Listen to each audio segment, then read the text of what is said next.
Hi hello నమస్తే. మీరు కరెక్ట్గా మొదటి నుంచి నా వీడియోలు ఫాలో అయ్యే వాళ్ళు అయితే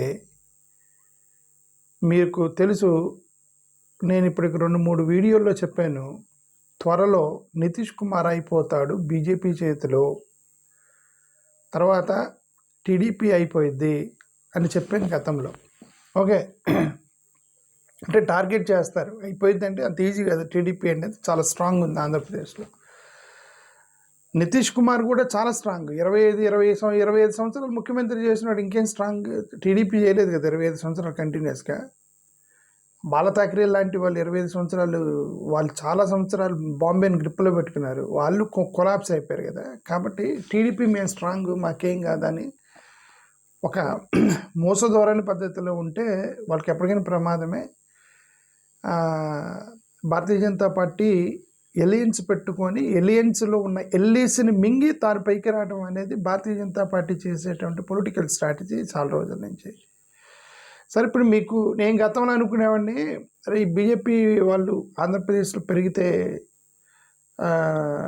మనకి ప్రమాదమేమో, అంటే జనరల్గా మైనారిటీస్కి రిజర్వేషన్లు ఇవన్నీ ప్రమాదాలు అనుకున్నాను. కానీ లేదు, ఇప్పుడు నేను వెల్కమ్ చేస్తాను. ఇప్పుడు నేను అనుకుంటా, మనసు మార్చుకున్నా, ఆంధ్రప్రదేశ్లో బీజేపీ పెరగాలే నేను కోరుకున్నాను. ఎందుకంటే బీజేపీ పెరిగితే ఇక్కడ సెక్యులర్ వాదమా, హిందుత్వవాదమా, మతం మీద రాజకీయం చేయాలా, లేదు సెక్యులర్ వాదంగా రాజకీయం చేయాలనేది అటో ఇటు తేల్చేసుకుంటూ పోయిద్ది. ఓకే, ఇప్పుడున్న 2 పొలిటికల్ పార్టీలు వెళ్ళి మద్దతు ఇస్తే వేస్ట్ కదా అది. ఇప్పుడు మీకు లడ్డూ మీద గొడవ జరుగుతుంది 6 నెలల నుంచి. నేను మీకు ఛాలెంజ్ చేస్తాను, ఈ లడ్డు గొడవ పార్లమెంట్ సెషన్ అయిపోయేంత వరకు జరిగిద్ది. ఇక లడ్డు గొడవ ఎందుకు, పార్లమెంట్లో ఏం జరుగుతుందో మీకు తెలియకూడదని వీళ్ళు గొడవ చేస్తున్నారు లడ్డు మీద. ఎందుకు, పార్లమెంట్ సెషన్ అయిపోయేంత వరకు 2 పొలిటికల్ పార్టీలు వైసీపీ, టీడీపీ 2 మోడీకి మద్దతు ఇస్తారు కేంద్రంలో, పార్లమెంట్లో. మిమ్మల్ని ఈ లడ్డు చుట్టూ తిప్పి అక్కడ పార్లమెంట్లో ఇద్దరు మద్దతు ఇచ్చారు మోడీకి. ఓకే, లేబర్ కోడ్ బిల్లు పెడితే లేబర్ కోడ్ మీద వీళ్ళందరూ ఇండియా బ్లాక్ వాళ్ళందరూ వ్యతిరేకించారు. లేబర్ కోడ్ మీద వైసీపీ, టీడీపీ ఇద్దరు, టీడీపీ వైసీపీ ఇద్దరు కూడా మద్దతు ఇచ్చారు. డాక్టర్ బిఆర్ అంబేద్కర్ కొట్లాడి లేబర్కి 8 గంటలు ఏమంటారు మినిమం వేజ్ పెట్టి 8 గంటల కంటే ఎక్కువ పని చేయించుకోకూడదు, లేబర్స్ ద్వారా వాళ్ళ జీతం వాళ్ళకి ఇవ్వాలి, పెన్షన్స్ ఇవ్వాలి, ఇలా చాలా కోడ్లు పెట్టించాడు అంబేద్కర్. ఆ 8 గంటలను 12 గంటలు చేశారు. ఈ యొక్క ఏమంటారు రైట్ టు స్ట్రైక్ అవన్నీ కూడా వీకెండ్ చేసి కంపెనీలకి ఇచ్చే లేబర్ కోడ్ బిల్, అది ప్రమాదకరమైన బిల్లు పెడితే మద్దతు ఇచ్చారు. ఇక్కడ వైసీపీ, టీడీపీ 2 మద్దతు ఇచ్చారు. ఇక్కడ మీకు తెలియదు, అక్కడ మద్దతు ఇచ్చారన్న సంగతి కూడా మీకు తెలియదు. ఎందుకు, లడ్డు మీద కొట్లాడుకుంటూ మిమ్మల్ని డైవర్ట్ చేసేసారు మొత్తం. ఓకే, అక్కడ మోడీ గారికి వైసీపీ, టీడీపీ ఇద్దరు మద్దతు ఇచ్చారు లేబర్ కోడ్ బిల్కి. మీకు అర్థం కావట్లే, మీ కంతలు కట్టేస్తున్నారు, ఏం జరుగుతుంది మీకు తెలియదు. ఓకే, ఇదంతా ఎందుకు, ఇప్పుడు క్రికెట్ మ్యాచ్ ఆడుతున్నారు. క్రికెట్ మ్యాచ్ ఆడినప్పుడు ఇప్పుడు ఈరోజు ఇండియా మ్యాచ్ ఉంది. ఈరోజు ఇండియా ఇంగ్లాండ్ సెమీఫైనల్స్ ఉంది. ఇండియా వాళ్ళు 20 ఓవర్లు ఒక 150 కొట్టారు, ఇంగ్లాండ్ వాళ్ళు ఒక 20 ఓవర్లో 150 కొట్టారు. 300 తీసుకెళ్ళి ఒకే స్కోర్ బోర్డులో వేస్తే ఎవరు గెలిచారో చెప్పగలమా మనం? ఇప్పుడు 2 స్కోర్ బోర్డులు పెట్టి ఇండియా వాళ్ళు 20 ఓవర్లు ఇన్ని కొట్టారు, ఇంగ్లాండ్ వాళ్ళు ఇన్ని కొట్టారంటే కదా ఎవరు గెలిచారో తెలిసేది. వాళ్ళు కొట్టిన వీళ్ళు కొట్టిన స్కోర్ ఒకే బోర్డులో వేసేస్తా ఉన్నాం అనుకోండి, ఎవరు గెలిచారు అలా చెప్తారు. అలాగే ఈ ప్రజాస్వామ్య డెమోక్రటిక్ సిస్టంలో 2 ఐడియాస్ ఉంటాయి. అదే ఒక ఐడియా నేను చెప్పాను కదా, సెక్యులర్గా ఉండాలా, మతం మీద రాజకీయం, దేశం నడవాలా, లేకపోతే సెక్యులర్గా ఉండాలా అనేది ఒక 2 ఐడియాస్. ఆ ఐడియానా ఈ ఐడియానా అంటే అప్పుడు ఏం చేయాలి, ఆ ఐడియా మీద ఓట్లు వేసిన వాళ్ళు ఒక పట్టీలు వేయాలి, ఈ ఐడియా మీద ఓటు వేసిన వాళ్ళు ఒకవైపున ఓటింగ్ ఎరగాలి. వాళ్ళు కొట్టినా వీళ్ళు కొట్టినా ఒకే బోర్డులో వేసేస్తానంటే, ఇటు జగన్ వైఎస్ఆర్సీపీకి వేసినవి, టీడీపీకి వేసినవి 2 మోడీ గారి యొక్క డబ్బాలు పడిపోతున్నప్పుడు ఓట్లు, ఇక ఏ ఐడియా గెలిచిందని ఎవరో చెప్తారు, ఎలా చెప్తారు?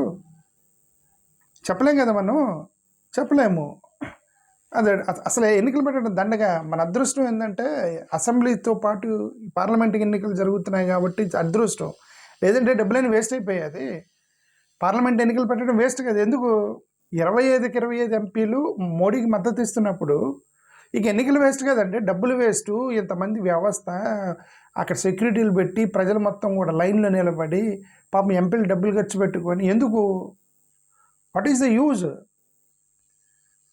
25 మంది ఎంపీల్లో వాళ్ళలో కొంతమంది ఇదిగో ఈ ఐడియా నేను వ్యతిరేకిస్తున్నాను, ఇది తప్పు, నేను నీకు వ్యతిరేకంగా ఓటేస్తున్నాను అన్నప్పుడు కదా ప్రజాస్వామ్యం నిలబడేది. అంటున్నారు ఏమని, మోడీ గారు మీ యొక్క విధానం తప్పు కానీ మీకే ఓటేస్తున్నాము అంటున్నారు అంతే. తీసుకెళ్ళి ఇది ఇప్పుడు లేబర్ కోర్టుకి ఇద్దరు వైసీపీ టీడీపీ ఇద్దరు ఓటేశారు మోడీ గారికి. ఇక్కడ మిమ్మల్ని లడ్డూ మాయలో పెట్టేశారు ఆంధ్రప్రదేశ్లో జనాల్ని. అక్కడ పార్లమెంట్లో మద్దతు ఇచ్చారు మోడీకి. ఓకే, ఇది జరుగుతుంది. ఇది ఆంధ్రప్రదేశ్ డెమోక్రసీ అనేది అసలు కరెక్ట్ కాదు. ఇది నేను మారాలని నేనైతే కోరుకుంటున్నాను.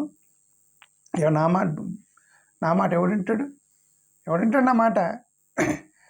నేనెవరిని నా మాట వినటానికి? ఓకే, ఈ ప్రజలు కూడా చాలా తెలివిగల వాళ్ళు. నేను జై జగన్ అంటే అన్న సూపర్ అన్న కామెంట్ పెడతారు, జై చంద్రబాబు అన్న అంటే సూపర్ అన్న టీడీపీ వాళ్ళు కామెంట్ పెడతారు. నేను ఇలా న్యూట్రల్గా ఇప్పుడు నేను న్యూట్రల్గా మాట్లాడుతున్నాను కదా, ఇటు వైసీపీని ఇద్దరిని తప్పు పడుతున్నాను కదా. చూడండి, నాకు ఒక్కడు కూడా లైక్ చేయడు, కామెంట్ చేయడు, నా వీడియోలు ఎక్కువ మంది చూడరు. ఎందుకంటే ప్రజలు చాలా తెలివిగల వాళ్ళు. ప్రజలే ఎట్లా ఉంటే నాయకులు వాళ్ళు ఆడుకుంటారండి. నాయకులు ప్రజల్లో మార్పు రావాలి. ఫస్ట్ ఆఫ్ ఆల్ ప్రజలు అసలు డెమోక్రసీ సిస్టమ్ని అర్థం చేసుకోవాలి. ఇది డెమోక్రసీ అంటే 2 ఐడియాలు ఉండాలి. ఒక ఐడియా ఇది ఉండాలి, ఒక ఐడియా ఇది ఉండాలి. ఇదిగో నేను ఈ ఐడియాని బలపరుస్తున్నానని ఓటేయాలి, ఈ ఐడియాని బలపరుస్తున్నానని ఓటేయాలి. ఇద్దరు తీసుకెళ్ళి ఒకే ఐడియాకి ఓటేసినప్పుడు ఎన్నికలు పెట్టడం దండగా. ఎన్నికల వ్యవస్థ, ఎలక్షన్ కమిషన్, డబ్బులు ఇవన్నీ కూడా వేస్ట్ కదా ఒకరికి ఓటేస్తున్నప్పుడు. ఓకే, నేను అందుకే కోరుకుంటున్నాను ఏంటంటే బీజేపీ ఆంధ్రప్రదేశ్లో బలపడితే, స్ట్రాంగ్గా బలపడితే వాళ్ళు హిందుత్వ రాష్ట్రం అంటారు, రిజర్వేషన్స్ ఎత్తేస్తామంటారు, ఈ సోషలిజం అనే పదాన్ని రాజ్యాంగం నుంచి తొలగిస్తామంటారు, రాజ్యాంగాన్ని మారుస్తామంటారు, ఈ ఫెడరల్ స్ట్రక్చర్ ఉండకూడదు, మొత్తం కూడా కేంద్ర ఆధీనంలో నడవాలని చెప్పేసి గవర్నర్ సిస్టమ్ పెట్టేసి ముఖ్యమంత్రుల్ని ఎమ్మెల్యేలని మొత్తాన్ని తొక్కేస్తామంటారు, ఈ యొక్క ఇండిపెండెంట్ వ్యవస్థలు మా చేతిలో పెట్టుకుంటాము, మీ అందరిని తొక్కేస్తామంటారు. అప్పుడు లేదు తొక్కేయడానికి లేదని ఒక పార్టీ పైకి వచ్చింది. ఆ పార్టీ సెక్యులర్ అయి ఉండిద్ది, ఆ పార్టీ సోషలిజం మీద ఉండిద్ది, ఆ పార్టీ రాజ్యాంగాన్ని కాపాడటానికి ప్రయత్నం చేసేటువంటి పార్టీ అయి ఉండిద్ది, ఫెడరల్ స్ట్రక్చర్ని కాపాడేటువంటి ఒక పార్టీ పైకి వచ్చింది. ఎప్పుడు బీజేపీ పైకి వచ్చినప్పుడు ఆంధ్రప్రదేశ్లో. కాబట్టి ఐఎమ్ వెల్కమింగ్ బీజేపీలో మీరు పెరగండి, మీ పార్టీ బాగా బలంగా రావాలని నేను కోరుకుంటున్నా. ఎప్పుడైతే బీజేపీ ఆంధ్రప్రదేశ్లో బలంగా అయ్యిద్దో ఆ రోజే ఆంధ్రప్రదేశ్ నుంచి ఒక వ్యతిరేక పార్టీ అవతలకి వెళ్ళిద్ది. అప్పుడు బీజేపీ వర్సెస్ మేము కొట్లాడుకుంటాం. నేను అప్పుడు ఎవరైతే రాజ్యాంగాన్ని కాపాడతారో అటువైపు ఉంటాను నేను ఎప్పుడైనా సరే. ఎవరైతే రిజర్వేషన్స్ ఇస్తామంటారో, ఎవరో రాజ్యాంగాన్ని కాపాడతారో, ఎవరైతే సోషలిజాన్ని కాపాడతారో, ఎవరో ఫెడరలిజాన్ని కాపాడతారో, ఎవరైతే ఏమంటారు పేదల బడుగు బలహీన వర్గాలకు సంబంధించినటువంటి సోషలిజం పేరుతో అప్లిఫ్ట్మెంట్ కోసం కొడతారో వాళ్ళ వైపు ఉంటాను నేను ఎప్పుడు. అప్పుడు మేము బీజేపీలు కొట్లాడుకుంటాము. అప్పుడు ఇదేంటి ఇద్దరు వైసీపీకి టీడీపీకి కొట్లాడుకోవటం ఏంటి? అది కూడా లడ్డు మీద కొట్లాడుకుంటే ఇద్దరు ఓట్లు వేయటం ఏంటి? ఇద్దరు తీసుకెళ్ళి అక్కడ మోడీ గారి డబ్బాలో ఓట్లు వేయటం ఏంటి? ఇంగ్లాండ్ కొట్టినా ఇండియా కొట్టినా ఒకే స్కోర్ బోర్డులో అతనికి గెలిచేది ఎవరు? ఓకే, ఆ స్కోర్ బోర్డు 400కి వెళ్ళిద్ది. ఇంగ్లాండ్ వాళ్ళు 20 ఓవర్లో 200 కొట్టారు, ఇండియా వాళ్ళు 20 ఓవర్లో 200 కొట్టారు. అప్పుడు స్కోర్ 400 అయింది కానీ గెలిచినట్టు ఎట్టయిద్ది? అంతే కదా. టీడీపీకి 10 ఎంపీలు, వైసీపీకి 15 ఎంపీలు, 25 ఎంపీలు వెళ్ళి మోడీ గారిని గెలిచినట్టు ఎట్టయిద్ది? ఇది అది డెమోక్రసీ కానీ కాదు. నేను ఎక్కడో మొదలెట్టి ఇది టాపిక్ డైవర్ట్ అయ్యా. నేను ఈయన గురించి మాట్లాడుతాను. టీడీపీని మింగేసిద్ది బీజేపీ, దాని గురించి మాట్లాడుతున్నా. ఇది టీడీపీని మింగేసిద్దని నేను గతంలోనే చెప్పాను. ఎందుకు మింగేసిద్దో చెబుతున్నా చూడండి. కొన్ని రాష్ట్రాల్లో ఏం జరిగిందో చెబుతున్నా. నేను డైవర్ట్ అయిపోయా అసలు. యాక్చువల్గా ఆల్రెడీ 9 నిమిషాలు వేస్ట్ అయిపోయింది మీకు. నేను యాక్చువల్ టాపిక్ ఇది.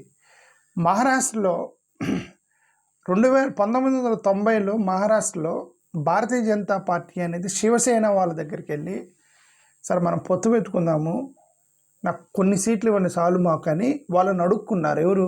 భారతీయ జనతా పార్టీ వాళ్ళు 1990లో శివసేన దగ్గరికి వెళ్ళి పొత్తు పెట్టుకుందామని అడుక్కున్నారు. ఈరోజు శివసేనని మట్టుబట్టేసి వాళ్ళు అధికారంలోకి వచ్చేసారు. అసలుకి శివసేన అనే దాన్ని రూపు లేకుండా చేశారు భారతీయ జనతా పార్టీ వాళ్ళు. ఎవరితో అయితే వెళ్ళి పెట్టుకుందామని అడుక్కున్నారో వాళ్ళు పైకి వచ్చారు. ఎన్ని సంవత్సరాలు పట్టింది? 1990, ఇది 25. ఓకే, వాళ్ళకి ఆల్మోస్ట్ 35 సంవత్సరాలు పట్టింది శివసేనని మింగడానికి. స్లోగా మింగుకుంటూ వచ్చారు 35 ఇయర్స్లో. ఓకే, బీహార్లో బీజేపీ వాళ్ళు జేడీయూ జనతాదళ్ నితీష్ కుమార్ దగ్గరికి పోయి పొత్తు పెట్టుకుందాం అన్నారు. బీహార్లో పొత్తు పెట్టుకుందాం అన్నారు. ఆయన పొత్తు పెట్టుకున్నాడు. జేడీయూ నితీష్ కుమార్ ఏంటంటే కొంతకాలం సర్వైవ్ అవ్వగలిగి, ఎందుకంటే ఒక్కోసారి ఇటు ఒకసారి అటు జిమ్ చేసేవాడు అతను. ఒకసారి రాహుల్ గాంధీ ఒకసారి జిమ్ చేశాడు. జిమ్ చేసి కొద్దిగా రెసిస్టెన్స్ చేశాడు. ఇప్పుడు ఆయన ముసలోడు అయిపోయి మతిమరిపి వచ్చిందంటే నితీష్ కుమార్కి. ఇక నేను చేయలేని ఈ రాజకీయం అని చెప్పేసి సరెండర్ అయ్యాడు. రేపు పొద్దున భారతీయ జనతా పార్టీ ముఖ్యమంత్రి కాబోతున్నాడు. అక్కడ స్లోగా ఎవరైతే నితీష్ కుమార్ దగ్గరికి వెళ్ళి పొత్తు పెట్టుకుందామని ఇది ఎట్లా పొత్తు పెట్టుకుందాం అంటారు బీజేపీ వాళ్ళు, స్లోగా తినుకుంటూ వచ్చి ఇప్పుడు వాళ్ళు అధికారంలోకి వచ్చి నితీష్ కుమార్ ఖతం అయిపోయాడు. ఇక నితీష్ కుమార్ పార్టీ ఉండదు. ఒకసారి బీజేపీ పెరిగితే ఆ వెళ్ళి మింగేస్తారు. అక్కడ మహారాష్ట్రలో వాళ్ళని మింగేసినట్టు. ఒరిస్సాలో నవీన్ కుమార్ దగ్గర పోయారు. నవీన్ పట్నాయక్ పొత్తు పెట్టుకుందాం అన్నారు. అతను పాపం మద్దతు ఇచ్చాడు కొంతకాలం. 25 సంవత్సరాలు ముఖ్యమంత్రి చేసిన అతను నవీన్ పట్నాయక్ స్లోగా తినుకుంటూ ఇప్పుడు బీజేపీ అధికారంలోకి వచ్చింది. నవీన్ పట్నాయక్ ఎక్కడున్నాడో తెలియదు. అతను వాయిస్ కూడా వినపడుతున్నా. ఓకే, కర్ణాటకలో పాపం దేవగౌడ దగ్గరికి పోయారు. జేడిఎస్ దగ్గరికి వెళ్ళి వాళ్ళ సెక్యులర్, జేడిఎస్ అంటే ఏంది, జనతాదళ్ సెక్యులర్ అని పెట్టుకొని పోయి బీజేపీకి మద్దతు ఇచ్చారు. సెక్యులర్ అని పెట్టుకొని మద్దతు ఇస్తే ఏమైంది? కాంగ్రెస్ పెరిగిద్ది. అక్కడ సింపుల్ కామన్ సెన్స్ కోల్పోయారు. ఓకే, నేను సెక్యులర్ అని మీరు బీజేపీకి మద్దతు ఇస్తే అక్కడ నిజమైన సెక్యులర్ కాంగ్రెస్ పార్టీ పైకి వచ్చింది. ఇతను కనుక బీజేపీ మద్దతులో వెళ్ళకుండా ఈ జేడిఎస్ అలానే ఉంటే కాంగ్రెస్కి స్కోప్ ఉండేది కాదు.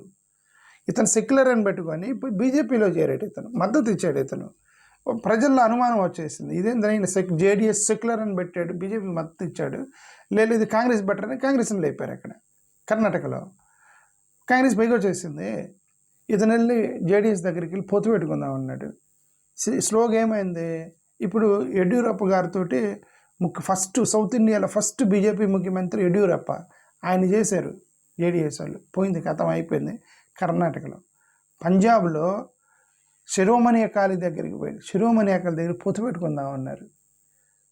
వీళ్ళంతా జూనియర్ పార్ట్నర్, ఫస్ట్ స్టార్టింగ్లో జూనియర్ పార్ట్నర్ అనమాట. ఇప్పుడు టీడీపీ వాళ్ళు అనుకుంటున్నారు ఏముంది వాళ్ళ దగ్గర 1% కూడా జూనియర్ పార్ట్నర్, మేమే స్ట్రాంగ్. వాళ్ళు స్టార్ట్ చేసినప్పుడు వాళ్ళు ఇంతే, మీరింత. After 10-15 years the Bharatiya Janata party will grow like this and you become slowly like this. ఇది చరిత్ర. ఇది శిరోమణి అకాలీదళం మొత్తం తొక్కిపడేసి ఇప్పుడు భారతీయ జనతా పార్టీ పెద్దదైంది. పంజాబ్లో, హర్యానాలోకి వెళ్ళారు. హర్యానాలో కూడా అక్కడ ఏదో ఒక పార్టీ ఉండేది, అతను కూడా అక్కడ జూనియర్ ఎలియన్స్లోకి వెళ్ళాడు. జూనియర్ పార్ట్నరే, they start with junior partner. Junior ప్లేయర్గా స్టార్ట్ చేసి హర్యానాలో 2014లో ఓన్గా మెజారిటీ గెలిచి హర్యానాలో ఎన్నికల్లో గెలిచారు. అస్సాంలో అసోం గణ పరిషత్ దగ్గరికి వెళ్ళి పొత్తు పెట్టుకున్నారు. అసోం గణ పరిషత్ స్లోగా బీజేపీ వెళ్ళి 2016లో అధికారంలోకి వచ్చేసింది. మేఘాలయ బీజేపీ అక్కడ ఏదో ఒక పార్టీ ఉంటుంది మేఘాలయకి సంబంధించి, దాంతో ఎలియన్స్లో కోయిలేషన్ గవర్నమెంట్లోకి వెళ్ళింది. ఓన్ గవర్నమెంట్ ఫామ్ చేశారు. అరుణాచల్ ప్రదేశ్, అక్కడ కూడా ఒక చిన్న మైనర్ ప్రజెన్స్. ఆ మైనర్ ప్రజెన్స్ నుంచి ప్రేమా కందు బీజేపీ బ్యానర్ మీద అతను ముఖ్యమంత్రి. గోవాలో కూడా కోయిలేషన్ తను మొదలైంది. ఒక కోయిలేషన్ పార్టీలోకి వెళ్ళిపోయి బీజేపీ అధికారంలోకి వచ్చింది. ఇక మిగిలింది 3 రాష్ట్రాలు. నెక్స్ట్ 3 రాష్ట్రాలు టార్గెట్ పెట్టారు. ఒకటి ఫస్ట్ థ్రెట్, ఇమ్మీడియట్ థ్రెట్ ఉంది కేసీఆర్ పార్టీకి. ఎందుకు? తెలంగాణలో ఇమ్మీడియట్ థ్రెట్ ఉంది వాళ్ళకి. ఆల్రెడీ కొద్దిగా బలంగా ఉంది భారతీయ జనతా పార్టీ తెలంగాణలో. సో ఇప్పుడు వాళ్ళకి నెక్స్ట్ ఏంది, కేసీఆర్ని మింగేయాలి. కాబట్టి ఇది గమనించినటువంటి ఇతను కేటీఆర్ కొంచెం ఇంటెలిజెంట్గా ఉన్నాడు. గమనించాడు ఇదేంద్ర ఈ పార్టీలు మొత్తం బీజేపీ తెలియన్స్లో మొత్తాన్ని మింగేసుకుంటూ వచ్చారు ఎక్కడ మహారాష్ట్ర, ఒరిస్సా, బీహారు, కర్ణాటక, పంజాబ్, హర్యానా, అస్సాం, మేఘాలయ, అరుణాచల్ ప్రదేశ్, గోవా, ఇన్ని రాష్ట్రాల్లో మింగేశారు. ఇప్పుడు నేను పొత్తులోకి వెళ్తే మా బీఆర్ఎస్ని మింగేస్తారని కేటీఆర్ ఏం చేస్తున్నాడంటే న్యూట్రల్ గేమ్ ప్లే చేస్తున్నాడు. అక్కడ బీజేపీ ఏం చేస్తున్నాడు కానీ ట్రై చేస్తున్నాడు. ఆయన అంతా ట్రై చేసినా సరే బట్ స్లోగా భారతీయ జనతా పార్టీకి స్కోప్ ఉంది. ఇమ్మీడియట్ స్కోప్ ఎక్కడ ఉందంటే తెలంగాణలో ఉంది బీజేపీకి. ఆ తర్వాత తమిళనాడులో ఉంది. అంటే ఇప్పుడు ఒక 5 ఇయర్స్లో తెలంగాణలో బీజేపీ గ్రో అవ్వచ్చు. ఒక 10 ఇయర్స్లో తమిళనాడులో ఏఐడిఎంకేని మింగేసే అవకాశం ఉంది. ఏఐడిఎంకేని మింగేయవచ్చు కానీ బట్ అక్కడ మేజర్ ప్రాబ్లం ఏంటంటే ఏమంటారు పెరియార్ పాలిటిక్స్, ద్రవిడియన్ పాలిటిక్స్ కాబట్టి అంత రీప్లేస్ చేయలేకపోతున్నారు. అదర్వైజ్ ఏఐడిఎంకి చాలా వీక్ ఉంది. పెద్ద స్కోప్ ఉంది భారతీయ జనతా పార్టీకి. అన్నమలై పేరు మీద అతను పైకి రావాల్సినాడు. అన్నమలై పేరు మీద ఈ పార్టీకి బీజేపీ టప్పని షూటప్ అవ్వాల్సింది అక్కడ. బట్ అక్కడ రాలేకపోతుంది. ఎందుకంటే వీళ్ళు ద్రవిడియన్ పాలిటిక్స్ వీళ్ళు తీసుకోరు. ఎందుకంటే సిద్ధాంతపరంగా వీళ్ళు బీజేపీలో ఒకటి మెచ్చుకోవచ్చు ఏంటంటే they never deviate from their ideology. వాళ్ళు నమ్మిన సిద్ధాంతాన్ని గెలిచినా ఓడినా ఒక సిద్ధాంతాన్ని కట్టుబడి ఉంటారు వాళ్ళు. ఓకే, అది that is one system of Bharatiya Janata party. ఇప్పుడు అక్కడ ద్రవిడియన్ ఐడియాలజీలోకి తీసుకోరు. బట్ వాళ్ళు ఏం చేస్తారు, సెక్యులర్ వాళ్ళని కలుపుకుంటారు తప్ప వీళ్ళు ఎప్పుడు సెక్యులర్లోకి వెళ్ళరు. సెక్యులర్ వాళ్ళని కలుపుకుంటారు. అక్కడ ఇప్పుడు సెక్యులర్ వాళ్ళంటే ఇప్పుడు జగన్మోహన్ రెడ్డి సెక్యులరే కదా, వాళ్ళని కలుపుకుంటారు. అక్కడ ఏఐడిఎంకి ద్రవిడియన్ కదా, వాళ్ళని కలుపుకుంటారు. అటు పక్కన మేఘాలయలో సెక్యులర్ పార్టీ వాళ్ళని కలుపుకుంటారు. అలా సెక్యులర్ వాదుల్ని వాళ్ళ కలుపుకుంటారు తప్ప వాళ్ళు వెళ్ళి సెక్యులర్ అవ్వరు. బట్ వీళ్ళు వెళ్ళే వాళ్ళు ఆలోచించుకోవాలి, మనం సెక్యులర్ కదా, వాళ్ళు సెక్యులర్ కదా, మనం ఎందుకు వెళ్ళాలని. బట్ వీళ్ళు వెళ్తున్నారు రకరకాల పాలనతో.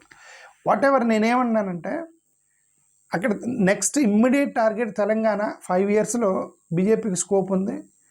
10 ఇయర్స్లో తమిళనాడులో ఏఐడిఎంకేకి దాన్ని మింగేసి పైకి వచ్చే స్కోప్ ఉంది భారతీయ జనతా పార్టీకి. 15-20 సంవత్సరాల్లో టీడీపీకి థ్రెట్ ఉంది. పెద్ద డౌట్ ఏం లేదు దాంట్లో. మీరు అనుకోవచ్చేమో బీజేపీకి ఏం లేదు, చాలా కొద్దిగా ఉంది, మమ్మల్ని ఏం మింగలేరు, మేము స్ట్రాంగ్ అని అంటే ఎందుకు మీ ఎవరు బాల్ ఠాకరే కంటే స్ట్రాంగ్ ఏం కాదు కదా 20 సంవత్సరాలు. నితీష్ కుమార్ కంటే స్ట్రాంగ్ కాదు కదా. నవీన్ పట్నాయక్ కంటే వీళ్ళు 20 సంవత్సరాలు పరిపాలన. Nitish Kumar 25 years continuous chief minister. Chandrababu Naidu కాదు కదా. ఈయన Nitish Kumar 25 years continuous chief minister. Chandrababu Naidu కాదు కదా. So you are not more stronger than Nitish Kumar and Naveen Patnaik. All పార్టీలనే మింగేసింది భారతీయ జనతా పార్టీ. అప్పుడు ఏది 1% ఓట్ బ్యాంక్ తోటి పెరుక్కుంటూ వచ్చింది. వచ్చే రోజుల్లో ఈ 20-25 ఇయర్స్లో టీడీపీని మింగేసింది భారతీయ జనతా పార్టీ ఆంధ్రప్రదేశ్లో. ఓకే, అలా జరగకూడదు అనుకుంటే వీళ్ళు తెలివిగా ఉండాలి. వీళ్ళు తెలివి లేదు వీళ్ళకి ఎవరికి. అది జరిగినప్పుడు నేను అదే చెప్పాను. అది జరిగినప్పుడు ఆటోమేటిక్ ఏమైతే ఒక స్ట్రాంగ్ బలమైనటువంటి సెక్యులర్ పార్టీ బయటకు వచ్చింది. ఒక బలమైన సెక్యులర్ పార్టీ బయటికి రావాలి. ఇప్పుడున్న వైఎస్ఆర్సీపీ ఇప్పుడున్న రాజకీయం చేస్తే మాత్రం వైఎస్ఆర్సీపీ కూడా ఉండదు. వైసీపీలు హట్ అయినా నేను చెప్పేది ఇది. వైసీపీలు నేను మాటకి హట్ అవ్వచ్చేమో. ఇప్పుడు చేసే రాజకీయం మీరు చేస్తే బీజేపీ పైకి వస్తే మీరు కూడా ఉండరు, వైసీపీ కూడా ఉండదు. ఎందుకంటే సెక్యులర్ పార్టీ ఆల్టర్నేటివ్ కోసం వెతుక్కుంటారు. బీజేపీ పెరిగితే ఏం చేస్తారు, మైనార్టీ మీద దాడి చేస్తారు, రిజర్వేషన్ ఎత్తేస్తూ ఉంటారు, రాజ్యాంగాన్ని కాపాడాలంటారు, రాజ్యాంగం మార్చాలంటారు. ఇవన్నీ వస్తాయి. ఇప్పుడు ఉత్తరప్రదేశ్, మధ్యప్రదేశ్లో మొత్తం ఆంధ్రప్రదేశ్లో వస్తాయి. అప్పుడు వీళ్ళందరూ రక్షణకి కోల్పోతారు. వీళ్ళు మైనార్టీ పార్టీ కోసం వెతుక్కుంటారు. Okay, they look for alternative, big scope, alternative scope ఎన్నుకుంటారు. ఇప్పుడున్న రాజకీయంతో వైసీపీ కూడా మేము హిందుత్వ పాలిటిక్స్ చేస్తాము, మైనారిటీస్ వద్దు డోంట్ టచ్ మీ అన్న యాంగిల్లో మీరు హిందుత్వ పాలిటిక్స్ చేస్తే విరుకు కోల్పోతారు. సో ఇక్కడ వైసీపీ థ్రెట్లో ఉంది, టీడీపీ థ్రెట్లో ఉంది భారతీయ జనతా పార్టీ చేతిలో. ఇప్పుడున్న రాజకీయాన్ని మార్చుకోకపోతే అది ఇప్పుడు వీళ్ళు చూడండి, వీళ్ళందరూ ఏం చేశారు, ఏమంటారు, ఈ గుడి మీద ఏమంటారు లడ్డు మీద ప్రజలు మొత్తాన్ని కళ్ళగంత కట్టేసి ఇద్దరు వెళ్ళి అక్కడ లేబర్ కోడ్కి బిల్లుకి ఇచ్చారు, మద్దతు ఇచ్చారు కదా నరేంద్ర మోడీకి. టీడీపీ వైసీపీ పోయి ఇలాంటి రాజకీయం కంటిన్యూ అయిందంటే బీజేపీ పైకి రావాలని మేము కూడా కోరుకుంటున్నాము. బాగా స్థలంగా ఎరగాలి భారతీయ జనతా పార్టీ. అది ఎదిగినప్పుడే అప్పుడు ప్రజల్లో మార్పు వచ్చేసేది. ప్రజలు ఆలోచించడం మొదలెడతారు. బీజేపీ వాళ్ళు చెప్తున్నట్టు హిందూ రాష్ట్రంగా ఉండాలా, సెక్యులర్ రాష్ట్రంగా ఉండాలా, బీజేపీ వాళ్ళు చెప్పినట్టుగా రిజర్వేషన్స్ ఎత్తేయాలా, రిజర్వేషన్స్ కొనసాగించాలా, బీజేపీ వాళ్ళు చెప్పినట్టుగా ఫెడరలిజం ఉండాలా, సెంట్రలైజేషన్ ఉండాలా, నేషనలిజం ఉండాలా? బీజేపీ వాళ్ళు చెప్తున్నట్టుగా ఒక దేశం ఒక రాష్ట్రం ఒకే భాష ఉండాలా, లేదు మన రీజనల్ భాష కూడా ఉండాలా? బీజేపీ వాళ్ళు చెప్తున్నట్టుగా ఓకే మొత్తం కూడా కమ్యూనిటీ మీద దేశం నడవాలా, లేదంటే ఎవరి కమ్యూనిటీలను వాళ్ళని గౌరవిస్తూ పోవాలా? ఇవన్నీ కూడా చర్చకు వస్తాయి. ఎప్పుడు బీజేపీ పెరిగినప్పుడు చర్చకు వస్తాయి. So BJP brothers, all the best, పెరగండి. I wish you grow very fast in the state of Andhra Pradesh. Thank you. నమస్కారం.